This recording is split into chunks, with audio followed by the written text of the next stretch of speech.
Nunca supe exactamente en qué momento la vecindad dejó de ser mi hogar y se convirtió en un corredor oscuro que parecía observarme.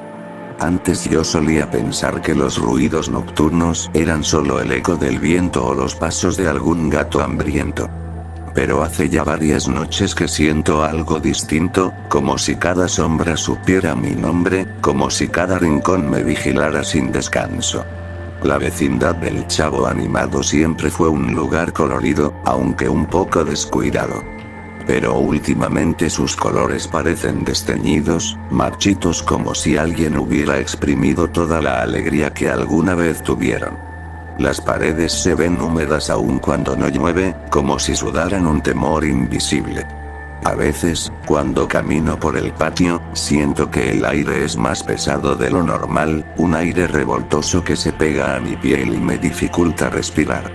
No sé si fui yo el que cambió primero. ¿O fue el lugar? Todo comenzó una noche en la que no podía dormir. Me sentía intranquilo, como si algo me murmurara desde dentro de mi propia cabeza. Era una sensación rasposa, un susurro que no escuchaba con los oídos, sino con algo más profundo. Algo que me arañaba por dentro. Caminé fuera de mi barril, esperando que el aire fresco me calmara, pero el patio estaba extrañamente silencioso. No se escuchaban grillos, ni el sonido habitual de una puerta que se cerraba con el viento. Solo un vacío absoluto. Mientras recorría el patio, sentí que alguien me observaba desde la ventana del departamento de Don Ramón. La cortina se movió apenas un poco, como si una mano invisible la hubiese tocado. Me quedé inmóvil. Pero no se asomó nadie. Y aún así supe que no estaba solo. Sabía que Don Ramón dormía a esas horas, porque siempre se quedaba viendo programas viejos hasta tarde. Pero esa noche todo parecía distinto. Al girar hacia la escalera, noté que la puerta del departamento de Doña Clotilde estaba entreabierta, dejando escapar un hilo de luz rojiza, demasiado intensa para ser de una lámpara normal. Cada vez que una brisa leve golpeaba la puerta, esa luz temblaba como si respirara. Me pregunté si debía acercarme, pero algo dentro de mí, algo oscuro, nuevo, me hizo sentir una mezcla de curiosidad y miedo. No quería entrar. Pero tampoco podía alejarme. La luz rojiza brilló un poco más, y por un instante creí ver una sombra moverse dentro del cuarto. Una sombra que no parecía humana. Pero parpadeé, y cuando volví a mirar, la luz se apagó de golpe. La puerta quedó completamente a oscuras. Fue extraño, pero también familiar. Como si algo allá adentro me llamara por mi verdadero nombre, un nombre que ni siquiera recordaba haber tenido. Me apresuré a regresar a mi barril, pero ya no me sentía igual. Mi corazón latía demasiado fuerte, como si quisiera escapar de mi pecho. Me acosté, tratando de convencerme de que todo era parte de mi imaginación, pero entonces escuché un golpeteo. Un sonido suave, rítmico, que venía de algún lugar del pasillo que llevaba al departamento donde vivía Don Ramón con su hija Patty. Bueno, su hija adoptiva, según me habían dicho una vez. Jamás pregunté mucho al respecto. El golpeteo se intensificó, y me di cuenta de que no provenía del pasillo, sino de dentro de mi propio barril. Tuve que contener la respiración. No me atreví a moverme. El golpeteo se detuvo por completo y, a cambio, llegó un olor extraño, un aroma metálico y amargo que nunca había sentido en la vecindad. Creí que estaba soñando, pero cuando abrí los ojos, vi que la pared del barril tenía marcas. No estaban mantes.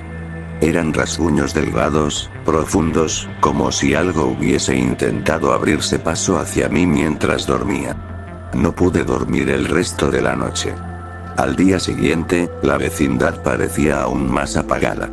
El profesor Girafales había llegado temprano para visitar a doña Florinda, pero lo noté inquieto, mirando hacia todas partes como si presintiera algo.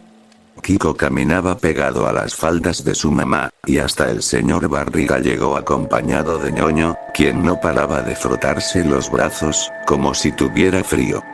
Yo observaba a todos desde mi barril, sintiendo que ya no pertenecía al mismo mundo que ellos. Algo dentro de mí seguía murmurando, con esa voz que no era voz, urgente, susurrante, como si quisiera enseñarme algo. Algo oscuro. Algo prohibido. Cuando el señor Barriga comenzó a reclamar la renta, el aire del patio se volvió aún más pesado. Se sentía casi espeso, como si invisible, pero tangible, amenazara con tragarnos a todos.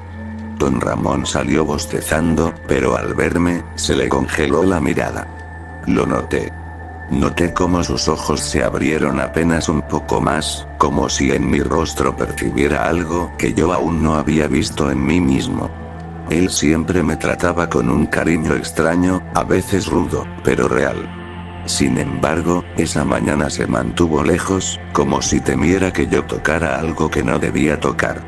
Mientras los demás discutían por la renta, yo sentí que mis pensamientos se volvían más densos. Como si alguien los moldeara. Como si esas sombras nocturnas que me habían observado ahora vivieran en mis ideas. Una visión fugaz me atravesó la mente. Yo caminando por un callejón desconocido, con mis manos manchadas de algo oscuro. No era tierra. No era pintura. Era algo que preferí no nombrar. La visión se desvaneció tan rápido como había llegado, pero me dejó una sensación en el estómago parecida a la de un remolino. Una parte de mí quería alejarse de esa imagen, pero otra parte, más profunda, más nueva, quería entenderla. Quería saber por qué me parecía tan natural. Esa noche, volví a escuchar el golpeteo dentro del barril. Esta vez, más fuerte. Más desesperado. Como si algo quisiera salir. O entrar. No lo supe. No lo quise saber. Pero lo que sí supe fue que ya no era el mismo. Y que, de algún modo, la vecindad tampoco lo era. Pensé que al amanecer todo volvería a ser normal. Pensé que el sol disiparía la oscuridad que se había filtrado en la vecindad. Y en mí.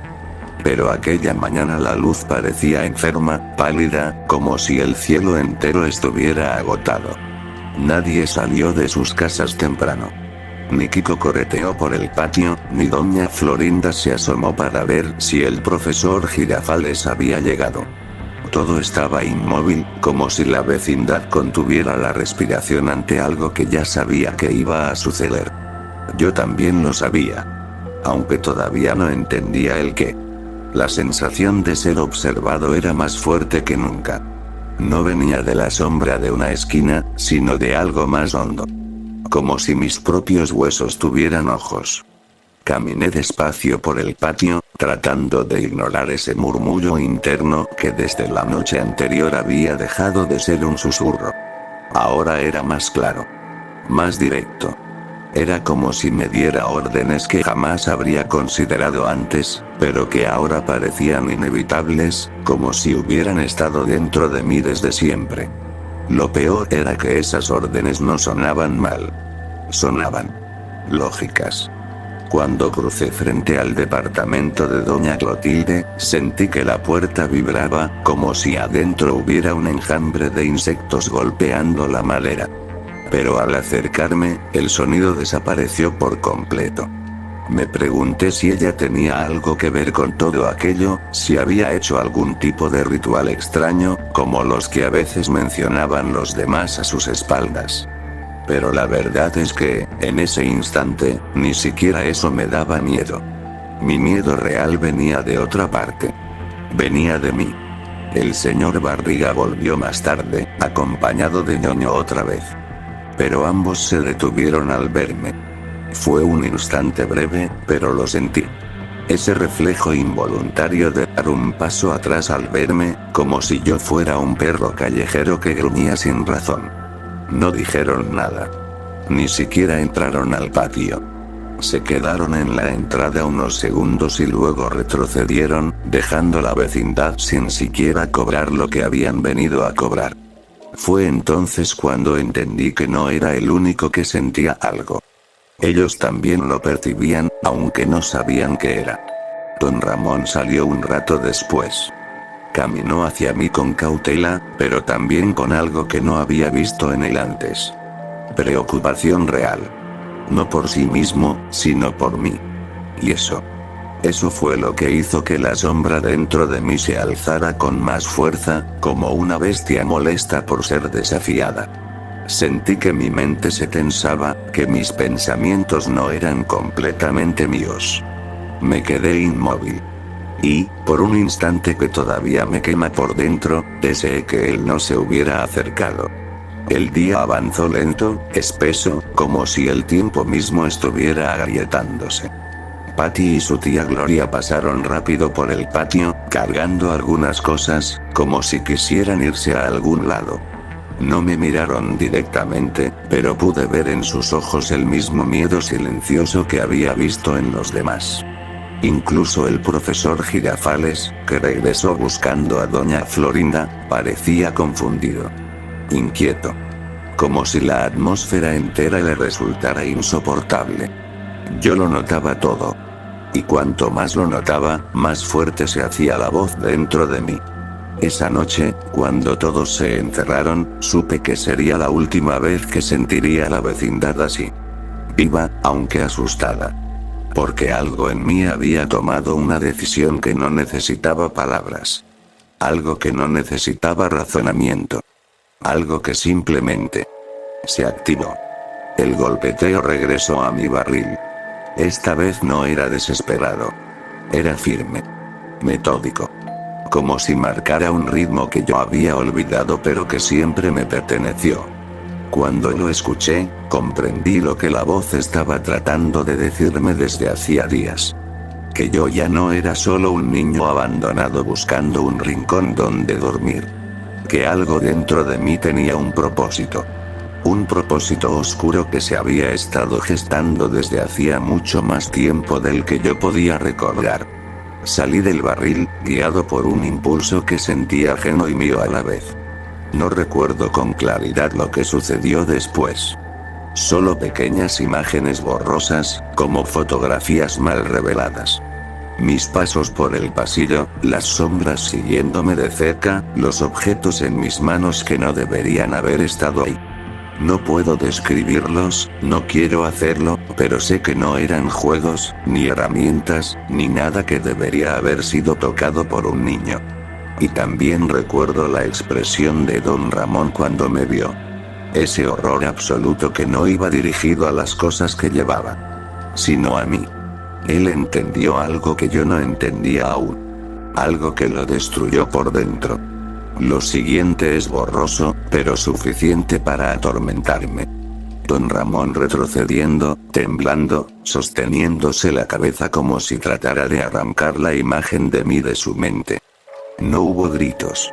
No hubo palabras. Solo un silencio espeso que terminó abruptamente. No vi lo que hizo. Solo escuché un golpe seco, contundente. Y después, nada. Nada más que el eco de mi respiración, que ya no sonaba como la mía. Cuando regresé al patio, la vecindad estaba completamente silenciosa. Las luces apagadas. Las puertas cerradas. Pero yo sabía que todos estaban despiertos. Escuchando. Temblando. Sabían que algo había cambiado. Sabían que el niño que creían conocer ya no existía. Que algo distinto caminaba entre ellos. Me senté dentro de mi barril, pero ya no encajaba ahí. Era como intentar meter una sombra gigante en un espacio pequeño. Miré mis manos. No estaban manchadas. Pero tampoco se sentían limpias. Se sentían marcadas. Como si hubiera cruzado un límite que nunca debí cruzar. La voz dentro de mí ya no susurraba. Ahora hablaba. Clara. Fría. Me decía que esto no iba a detenerse aquí. Que lo de don Ramón no era un final, sino un comienzo. Y lo peor es que una parte de mí estaba de acuerdo. La vecindad nunca volvió a ser la misma después de esa noche. El ambiente quedó impregnado de algo que no se puede limpiar. Y yo sigo escuchando esa voz, incluso cuando guardo silencio. Incluso cuando duermo. Incluso cuando cierro los ojos y trato de imaginar que sigo siendo el niño que reía por cualquier tontería. Ya no soy ese niño. Y aunque intento luchar contra esa sombra que despertó en mí, hay noches en las que siento que ya ganó. Porque lo más aterrador no fue lo que hice. Lo más aterrador es que una parte de mí disfrutó hacerlo.